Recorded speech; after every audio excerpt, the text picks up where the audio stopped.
চাঁদপুর-৪ আসনে মনোনয়ন না পাওয়ায় ফরিদগঞ্জ লক্ষ্মীপুর সড়ক অবরোধ করে বিক্ষোভ করছে বিএনপি নেতা এম এ হান্নানের সমর্থকেরা। নিয়ে জানাতে সেখান থেকে যুক্ত হচ্ছেন সহকর্মী মনিরুজ্জামান বাবলু। মনিরুজ্জামান বাবলু, কখন থেকে বিক্ষোভ শুরু হয়েছে, সেখানকার পরিস্থিতি কি, আইন শৃঙ্খলা বাহিনী কি করছে?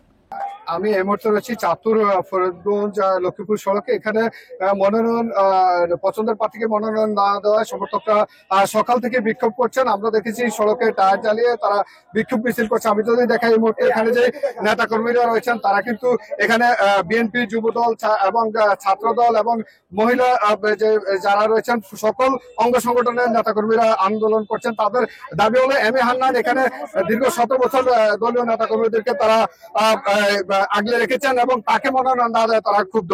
এবং তারা চাচ্ছে যে এম এ হান্নান এখানে দীর্ঘদিন ধরে নেতা কর্মীদের পাশে ছিলেন এবং এলাকায় উন্নয়নের যে নিজের ব্যক্তিগত তহবিল থেকে উন্নয়ন করেছেন এবং যে তিনি সম্প্রতি কারা বরণ করেছেন বলেও নেতা কর্মীদের দাবি তাকে মনোনয়ন যদি না দেওয়া হয় তাহলে তাদের এই আন্দোলন তারা চালিয়ে যাবেন। এবং এখানে আমরা, আপনি যেমনটি বলছিলেন আইন শৃঙ্খলা বাহিনীর প্রসঙ্গে, আমরা এখানে কোন আইন শৃঙ্খলা বাহিনীর কাউকে পর্যন্ত দেখিনি।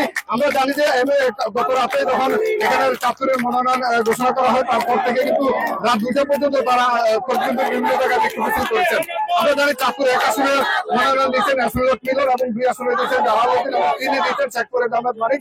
চাঁদপুর 4 আসনে দিচ্ছেন লাইল হারুন রশিদ এবং চাঁদপুর 5 আসনে দিচ্ছেন ইঞ্জিনিয়ার মমিনুল হক। এই 5টি আসনে বিএনপির মনোনয়ন দেয়। এর মধ্যে ফরিদগঞ্জে বিক্ষোভ মিছিল করছেন পছন্দের প্রার্থীকে মনোনয়ন না দেয়। আমার কাছে এই ছিল সর্বশেষ। মনোনয়ন না পাওয়ায় লক্ষ্মীপুরে বিক্ষোভ, সে বিষয়ে বিস্তারিত জানাচ্ছিলেন সহকর্মী মনিরুজ্জামান বাবলু।